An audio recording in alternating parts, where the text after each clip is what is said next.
राजेश जी, ये जो लाइनें थी कि जहाज मांगे गए थे, दिए नहीं गए थे, हमारी गलती थी, हम ये नहीं मान रहे कि हमला कराया गया, हमला पाकिस्तान ने कराया होगा, लेकिन हमने गलतियां करी, हम चूके, हमें जहाज दे देना चाहिए था। इस तरह तमाम खुलासे सतपाल मलिक ने किए। देश के लिए इस तरह के खुलासे होने के बाद सरकार की तरफ से वक्तव्य आना चाहिए।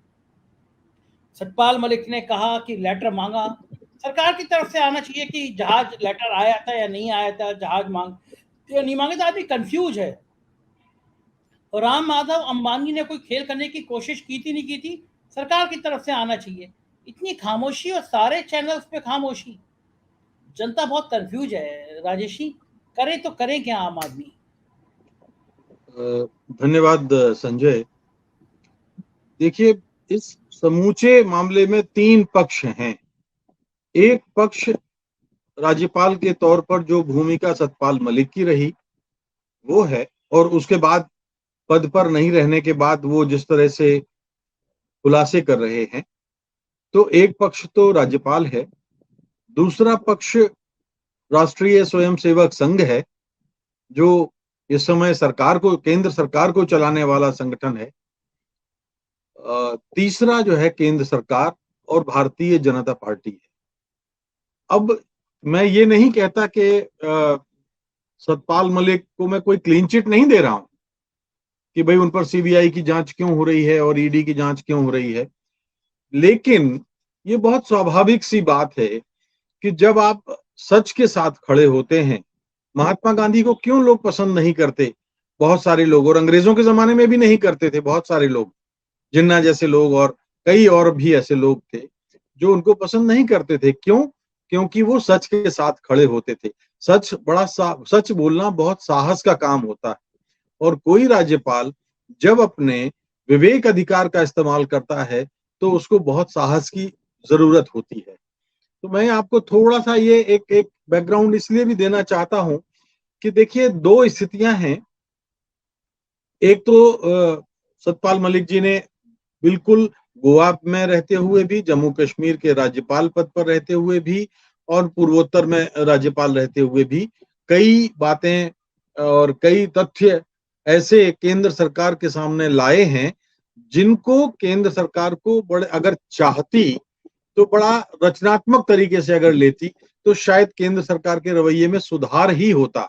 और इस तरह से मैं कह सकता हूं कि सतपाल मलिक के सुझावों की, किसान आंदोलन के मामले में लीजिए, सतपाल मलिक चुप नहीं बैठे। तो बहुत सारे ऐसे मामले हैं जिसमें सतपाल मलिक ने कॉन्फिडेंशियली भी बोला होगा, क्योंकि अब चूंकि जम्मू कश्मीर का राज्य हमारे सीमा का राज्य है, और बहुत संवेदनशील, बहुत सेंसिटिव सूचनाएं ऐसी होती हैं जो पूर्व राज्यपाल होने के बाद भी वो, मेरा ख्याल है, हम लोगों से शेयर नहीं करना चाहेंगे। लेकिन कोई ना कोई तो बात ऐसी हुई है जिसको सतपाल मलिक स्वीकार नहीं कर पा रहे हैं, और उनका या तो स्वाभिमान पर हमला हुआ है या कोई बहुत ही जाती हमला हुआ है। क्योंकि देखिए, 153 अनुच्छेद 153 कहता है कि राज्यपाल की नियुक्ति का जो अधिकार है वो तो भारत सरकार के पास है। भारत सरकार की अनुशंसा के आधार पर ही राष्ट्रपति उनको नियुक्त करता है। लेकिन सुप्रीम कोर्ट का एक फैसला है 1979 का, रघुकुल तिलक का, शायद अरविंद जी को याद होगा या अशोक जी को याद होगा।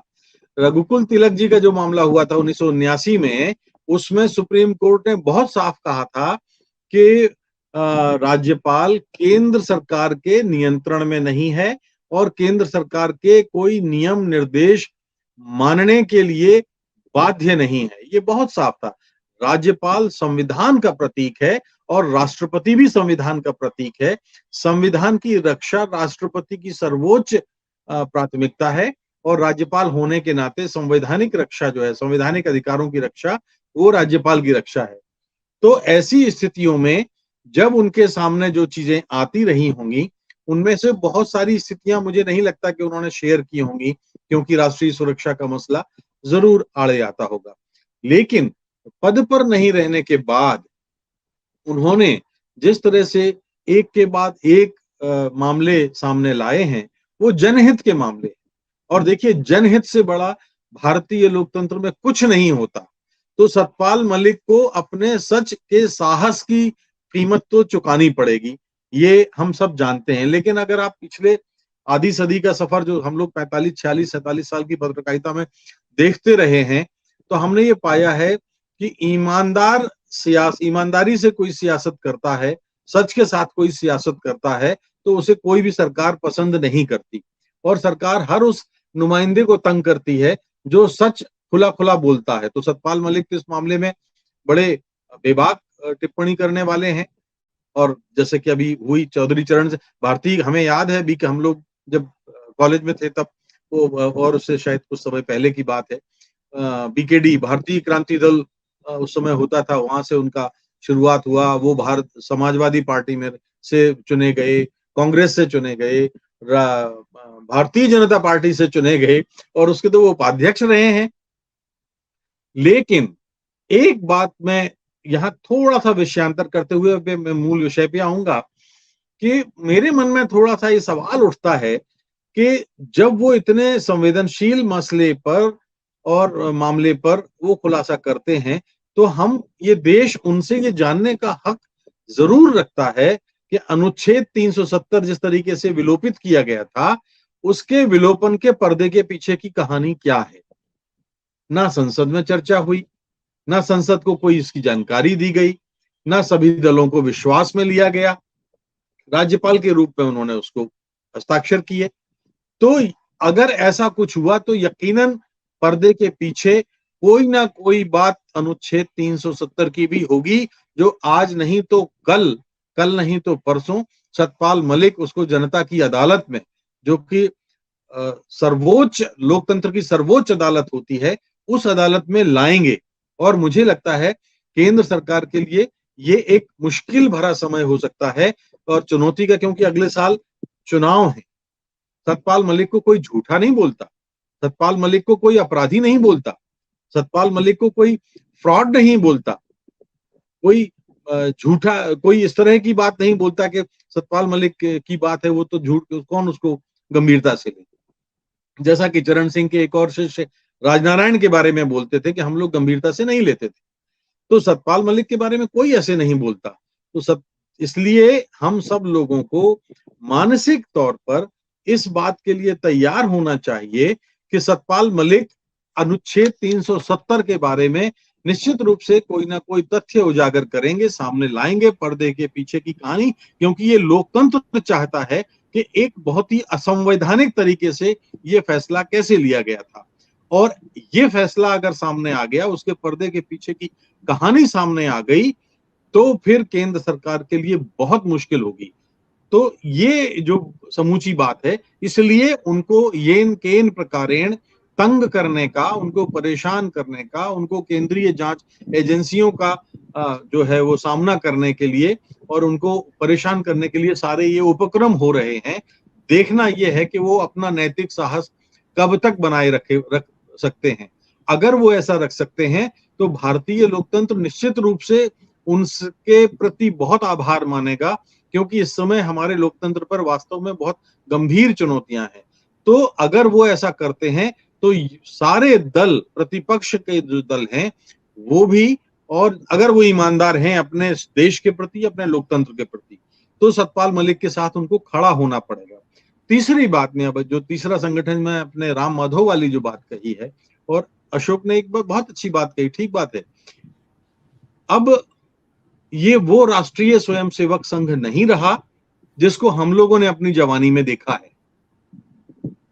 जो संगठन के कार्यकर्ता एक झोली लेके, चने के कुछ लेके या हल्का फुल्का कुछ मुरमुरे खाते हुए गांव गांव घूमते थे, कार्यकर्ताओं के यहाँ टिक जाते थे और तब जाकर के उनको अपने प्रचार करते थे, उनको सपोर्ट मिलता था, उनके प्रति लोगों के दिलों में आदर होता था। तो मैं उस संगठन की, उस इमेज की चर्चा कर रहा हूं। लेकिन जैसे राजरोग आते हैं, अब इस पार्टी की बहुत सारे राज्यों में सरकारें चल रही हैं। एक केस, ये तो एक केस सामने आया है और वो एक राज्य का सामने आया है 300 करोड़ वाला। लेकिन आप बताइए संजय जी, आप उत्तर प्रदेश में इतना घूमते हैं, उत्तर प्रदेश में क्या कभी आपने कल्पना की थी कि बोलेरो में या मार्शल में या होंडा में या बड़ी बड़ी गाड़ियों में संघ प्रचारक की बड़ी बड़ी तख्तियां लगी होती हैं? हमने देखी हैं। आप देखिए उत्तर प्रदेश में, इसलिए कि मैं और राज्यों का, हरियाणा, पंजाब, मध्य प्रदेश का क्या बताऊं, तो ये क्यों होती हैं? क्या ये बात गलत है कि राज्यपाल से लेकर के तमाम बड़ी नियुक्तियों में इन दिनों संगठन और संघ की तूती बोलती है?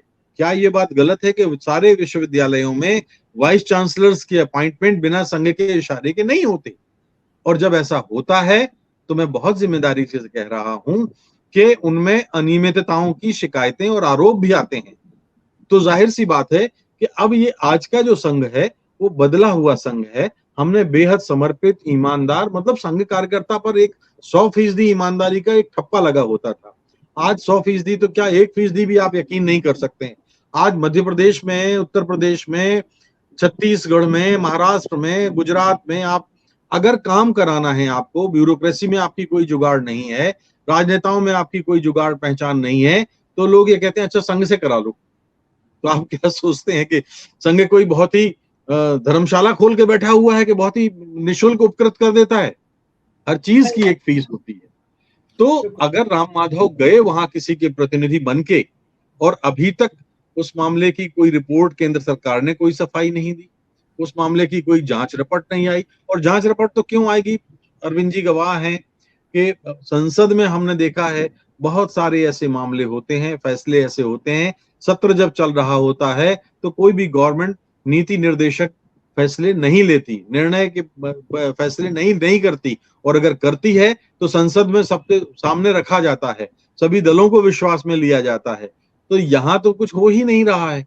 तो ऐसे मामलों में हम बहुत ज्यादा उम्मीद नहीं कर सकते। लेकिन ये जरूर मैं कह सकता हूं कि सतपाल मलिक आग से खेल रहे हैं, और जब उस आग से निकल के आएंगे तो वो सोने से कुंदन बन जाएंगे, और ये देश और लोकतंत्र उनके कुंदन बनने की प्रतीक्षा कर रहा है।